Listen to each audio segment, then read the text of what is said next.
Good day, everyone. Welcome to the Rural Rapport. My name is Teresa Hoffman. I'm a Senior Communications Associate here at the Center for Rural Affairs. The 2023 legislative session continues in Nebraska, with lawmakers hosting hearings on more than 800 bills. Last month, supporters of legislation introduced by Senator Lynn Walz appeared before the Banking, Commerce, and Insurance Committee.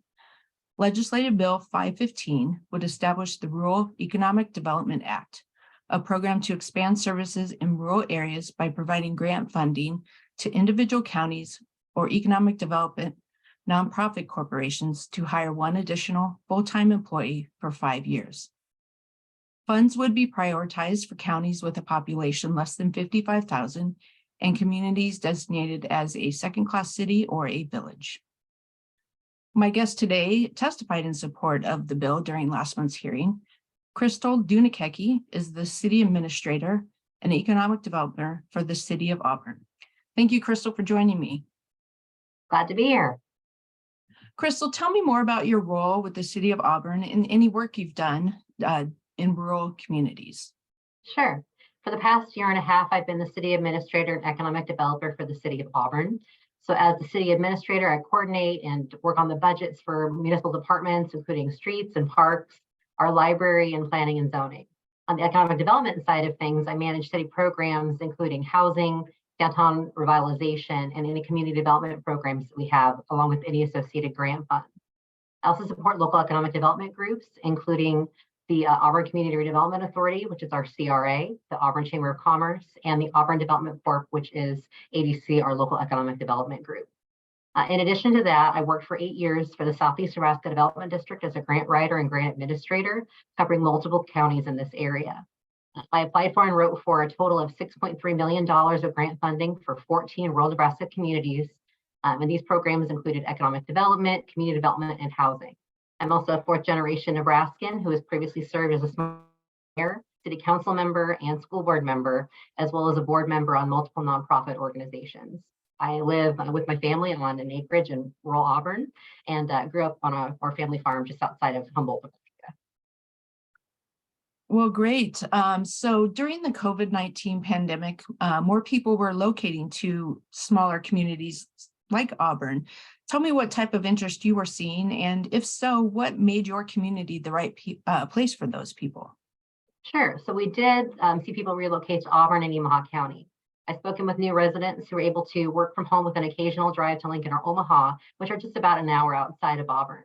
One new resident purchased an acreage outside of town, which allowed her to have horses and work from home as an attorney for the federal government.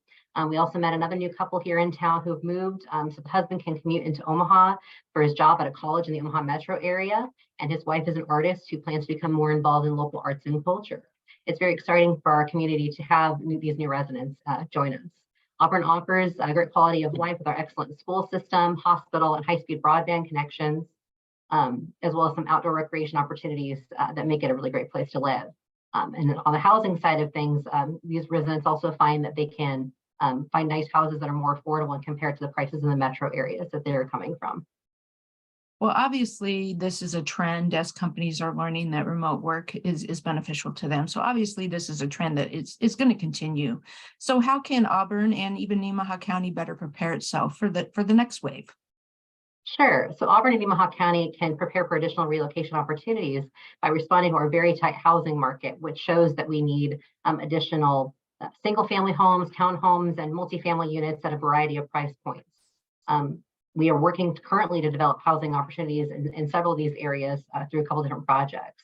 We also need to expand the availability of our broadband network beyond just city limits and getting out to some of the rural areas of our community to respond to people who are looking for acreages and looking at housing in some of the other small communities in our county.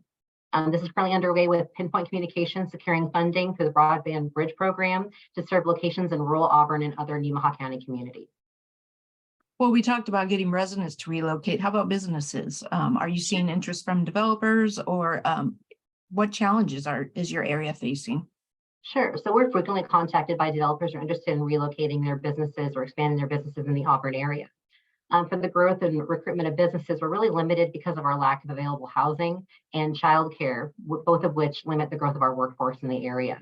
We also lack space for new and expanded commercial properties. The City of Auburn is working with our partners to tackle these issues through redevelopment efforts in housing and commercial space and looking at what we can do in the child care arena.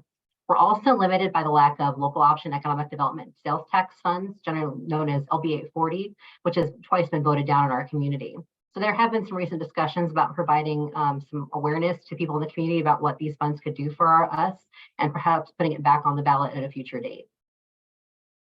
Well, thanks again, everyone, for joining me for the Rural Rapport. Again, I'm talking with Crystal Dunekacke. She's the City Administrator and Economic Developer for the City of Auburn, which is in Nemaha County.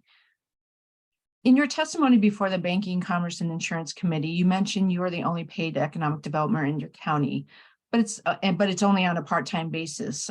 What challenges do you have serving both as City Administrator and Economic Developer?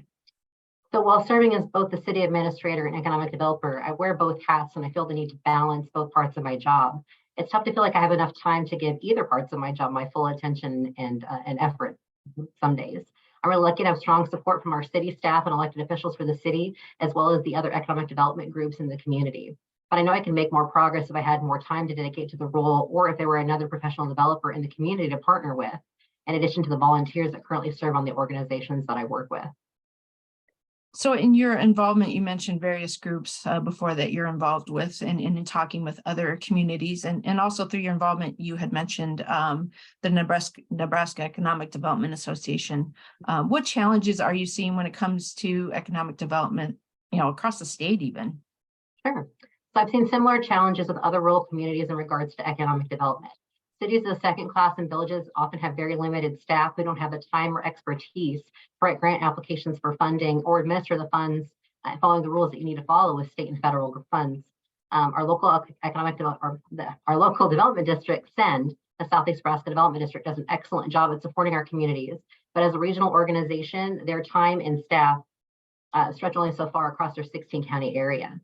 I've also noticed a lot of turnover in positions in our villages and local cities of the second class as well. And when you don't have staff who are experienced in their positions and have that same familiarity with the use of state and federal funds, it can be tough for these communities to take advantage of the opportunities that exist for our rural communities.